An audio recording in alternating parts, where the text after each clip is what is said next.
Human Rights Month is commemorated in March to remind South Africans about the sacrifices that accompanied the struggle for the attainment of democracy in South Africa. Human Rights Day on the 21st of March falls within this period. This year we commemorate Human Rights Month under the theme The Year of Unity, Socio-Economic Renewal and Nation Building. To unpack more about where South Africa is with regards to human rights, we are now joined by Dewa Mavhinga, Southern Africa Director at Human Rights Watch. A very good afternoon, sir. Thank you so very much for giving us your time here on SABC News. Good afternoon, Flo. Thank you for having me on the show. Thank you. You're most welcome. When one thinks about Human Rights Day or Human Rights Month in the context of South Africa, one can't help but to think about, the Sharpeville massacre. We're now in 2021, and one would think that things would be relatively more smooth when it comes to issues pertaining to human rights.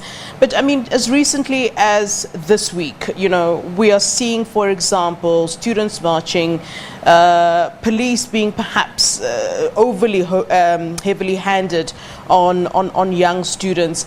The fact remains that there are still, and that's just one of the examples, the fact remains that there are still major problems when it comes to human rights violations in the country. And I'd really like to know what your thoughts are on where we are in South Africa when it comes to dealing with issues relating to human rights. Thank you, Flo. Let me start on the positive note that Minister Lindiwe Zulu has made reference to, which is that South Africa has a celebrated constitution the world over in terms of protecting human rights, in terms of reflecting the human rights that must be respected.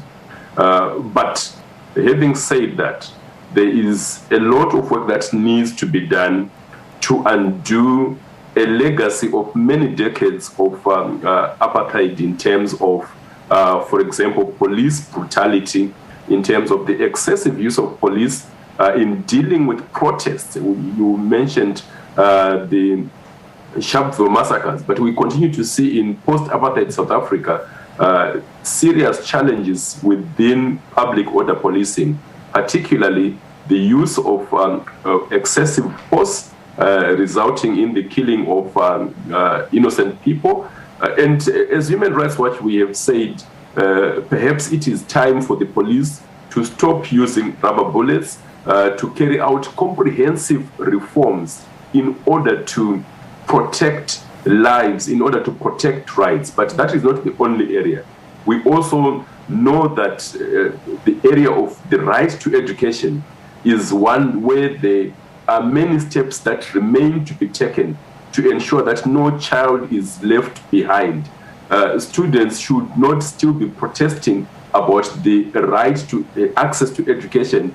That should have been resolved. The South African authorities should be putting resources, financial, human resources, towards making sure that there is no child who does not have access to education. And this also includes children with disabilities.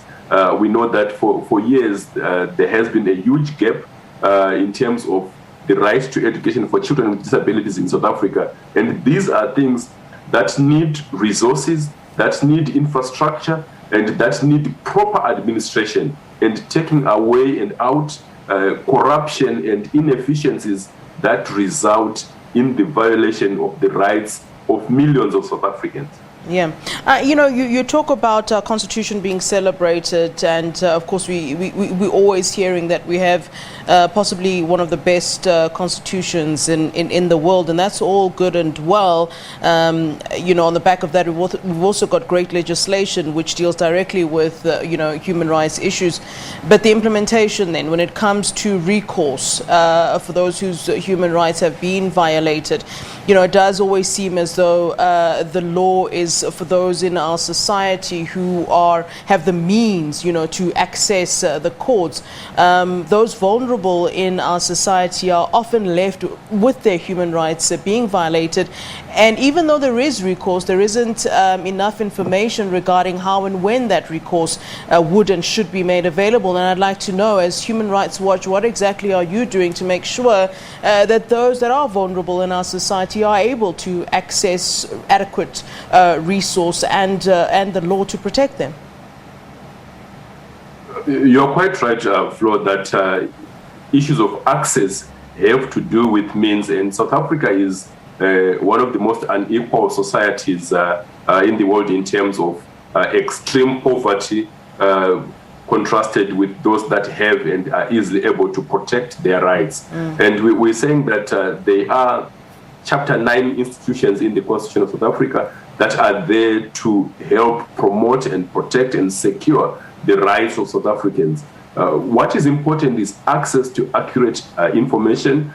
So we are urging the authorities to provide a conducive environment for human rights respect, and also adequate infrastructure across the country, regardless of social status, particularly in those communities and areas in the townships where there is the greatest need, where there is the greatest vulnerability, let's say in terms of access to food, access to public health, access to water, and access to security.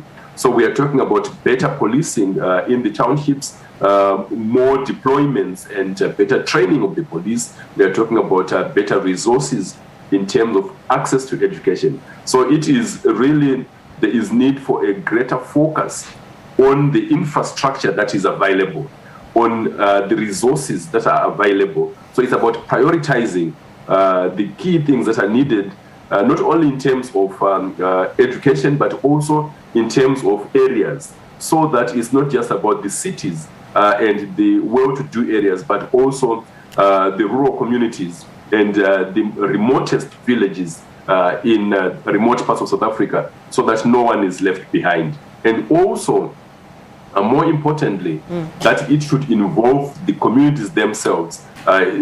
Nothing for us without us. So the communities must be involved, and they need to have access to information about their rights and what to do when their rights are not met, are not protected, or are not respected.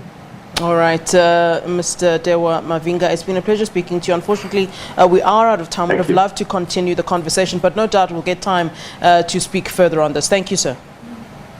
Thank you, Flo. All right, that is the Southern Africa Director at Human Rights Watch, Dewa Mavhinga.